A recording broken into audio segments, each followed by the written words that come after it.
नमस्कार. मी अश्विनी तुम्हा सगळ्यांचं खूप खूप स्वागत करते अश्विनीज डायरीमध्ये. तर आज आहे रविवार आणि आज आहे दीप अमावस्या. तर माझी त्याचीच तयारी इथे चालू आहे. कारण ह्या सगळ्या गोष्टी ज्या आहेत ना, त्या मी पहिल्यांदाच करणार आहे. तर आज मी पहिल्यांदाच दिव्याची पूजा करणार आहे. त्याचबरोबर जे आपल्याला आपलं उंबरठ्याचं लेपन असतं, ते देखील मी यावेळेस पहिल्यांदाच करणार आहे. तर मी सकाळपासून खूप एक्सायटेड होते. आम्ही घरी देखील गेलो होतो सकाळी. तिथून आम्ही दुपारीच घरी आलो परत पुन्हा इकडे. कारण मला संध्याकाळी पूजा करायची होती म्हणून. तर साधारण 3 वाजता आम्ही घरी आलो असेल. नंतर थोड्या वेळ आम्ही बसलोत आणि त्यानंतर जी काही कामं होती ती करून घेतली. ते दिवे वगैरे मी तेव्हाच क्लीन केलेत. तर म्हटलं सगळ्यात आधी आपण उंबरठ्याला लेपन करून घेऊयात. म्हणजे इकडची बाकीची पूजा मांडेपर्यंत ते छान असं वाळेल आणि मग तिथेही रांगोळी काढता येईल. तर इथे मी 1 चमचा हळद घेतली, अर्धा चमचा चंदन पावडर घेतली आणि गुलाबजल, त्याचबरोबर थोडंसं गोमूत्र, हे सगळं मी मिक्स करून याची एक अशी पेस्ट बनवून घेतली. अगदी पातळही नाही केली आणि खूप घट्टही नाही केली.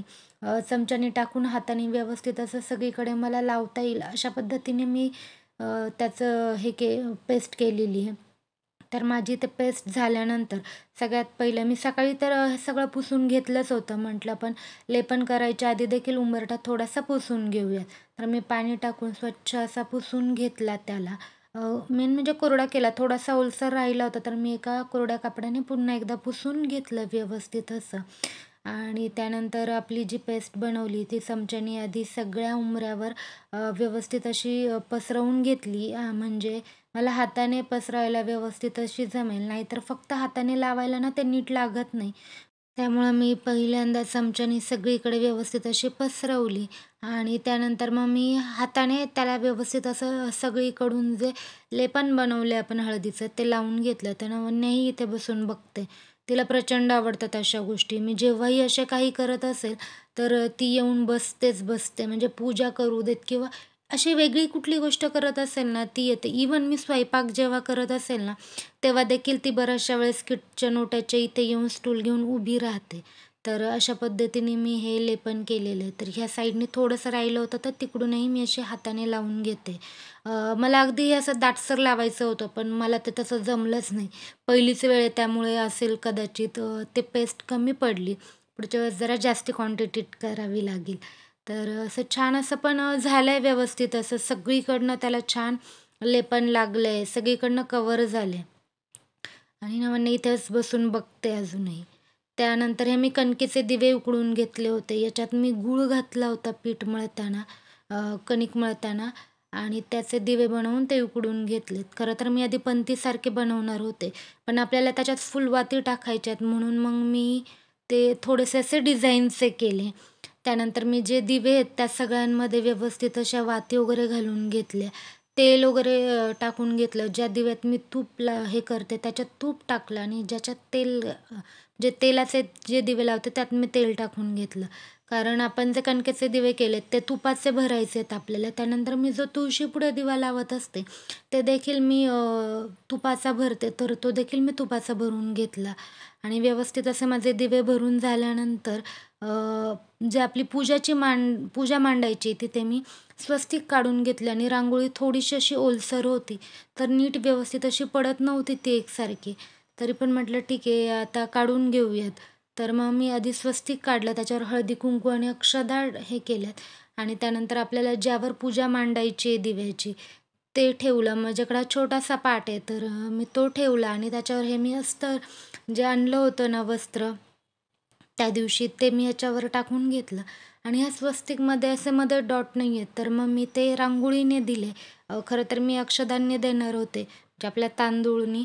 पण म्हटलं की प्रत्येक दिव्याखाली नंतर तांदूळ टाकायचेच आहेत, त्याच्यामुळं मी रांगोळीने दिलं आणि नंतर पाटाभोवती देखील थोडीशी रांगोळी काढून घेतली. कारण घरात जास्ती रांगोळी काढणं पॉसिबल होत नाही. कारण नवन्या ठेवत नाही मेन म्हणजे, नाही तर काढता येते असं काही नाही. तर रांगोळी ओली होती त्यामुळे ती नीट पडत नव्हती हातातनं. तरी मी एक छोटीशी रांगोळी काढून घेतली छान अशी आणि पांढरी काढली नाही कारण पांढऱ्या फरशीवरती दिसणार नाही म्हणून मी कलरनेच रांगोळी काढत होते. एक छोटीशी छान अशी जी रांगोळी आहे ती काढून घेतली आणि त्यानंतर जे कणकेचे दिवे आपण बनवून घेतले गूळ घालून, त्यात मी तूप घातले आणि फुलवाती लावलेले आहेत. तुम्ही पणतीसारखे बनवून त्यात आपल्या साध्या वाती देखील लावू शकता. तर सगळ्यात आधी मी ते प्रज्वलित करून घेतले. व्यवस्थित असे सगळे मी 5च दिवे केलेत. तर ह्या 5 दिवे आपल्याला आधी लावून घ्यायचे आहेत आणि ह्याच दिव्यांनी नंतर आपण जे बाकीचे समई, पणत्या, बाकीचे जे कुठलेही दिवे लावणार आहोत आपल्या घरात आहेत ते, तर त्याला ओवाळून घ्यायचं आहे. त्यामुळे मी सगळ्यात आधी हे दिवे व्यवस्थित प्रज्वलित करून घेतले आणि त्यानंतर अक्षदा ठेवून घेतल्या जिथे जिथे मला जे जे दिवे ठेवायचे आहेत ते. तर त्या सगळ्या अक्षदा ठेवल्यानंतर पुढे देखील थोड्याशा अक्षदा ठेवल्या आणि सगळ्यात आधी आपल्याला गणपती बाप्पांची पूजा करायची. गणपती बाप्पा तिथे मांडायचे आहेत. तर त्यासाठी मी पुढे थोड्याशा अक्षदा ठेवल्या. तर हळद कुंकू वाहिलं आणि त्यावर गणपती बाप्पा जे आहेत ते विराजमान केले.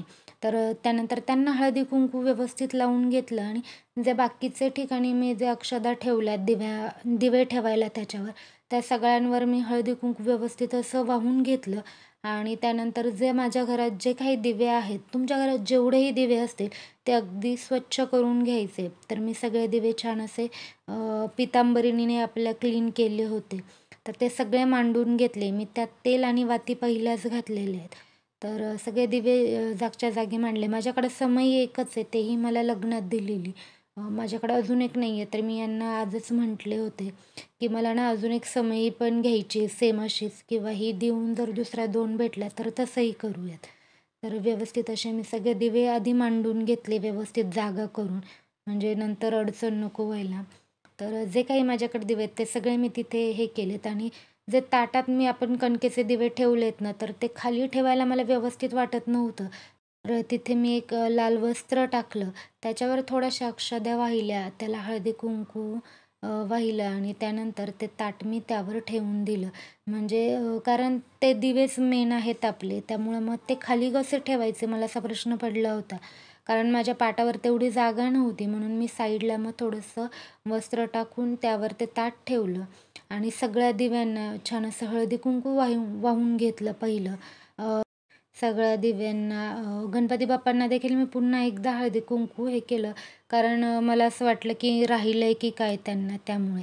पण मी वाहिलं होतं, मला नंतर ते आठवलं, पण म्हटलं ठीक आहे चला सगळ्यासोबत पुन्हा एकदा. आणि त्यानंतर मी जे फुलं वगैरे आणले होते ते सगळ्या दिव्यांना ठेवले. परत आपले जे घरातले देव आहेत त्यांना देखील मी पहिलेच ठेवले होते, जेव्हा त्यांच्यासमोर दिवा लावला तेव्हा. साधारण 7:15 7:30 झाले होते. मग मी जे आपले कणकेचे दिवे आहेत त्याने सगळ्या दिव्यांना ओवाळून घेतलं. त्यानंतर जो मंत्र आहे तो म्हणून घेतला, शुभम करोती म्हणून घेतलं पुन्हा एकदा. त्यानंतर जी कथा आहे दिव्यांची ती देखील मी वाचून घेतली. हे सगळं मी मोबाईलमधनंच वाचलं, त्यामुळे ते मला शूट करता आलं नाही.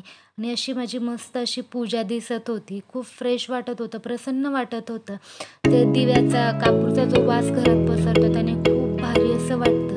तर अगदी छान अशी माझी ही पूजा झाली होती. त्यानंतर मी उंबरठ्याला जी रांगोळी वगैरे काढली होती ती सांगितलं तुम्हाला. तर असं उंबरठ्याची देखील मी पूजा केली होती. त्याच्यावरही छान अशी उंबरठ्यापुढे रांगोळी काढली होती. दिवा लावून झाला होता.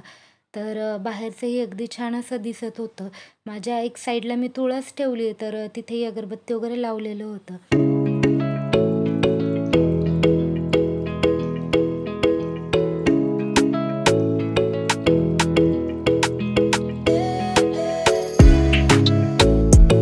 अशी काही केली आहे मी दीप अमावस्याची पूजा, दिव्यांची पूजा आणि उंबरठ्याचं जे लेपन आहे तेही मी पहिल्यांदाच केलंय म्हणून. आणि नाण्याने रांगोळी काढली बरं का, खूप छान, हो ना.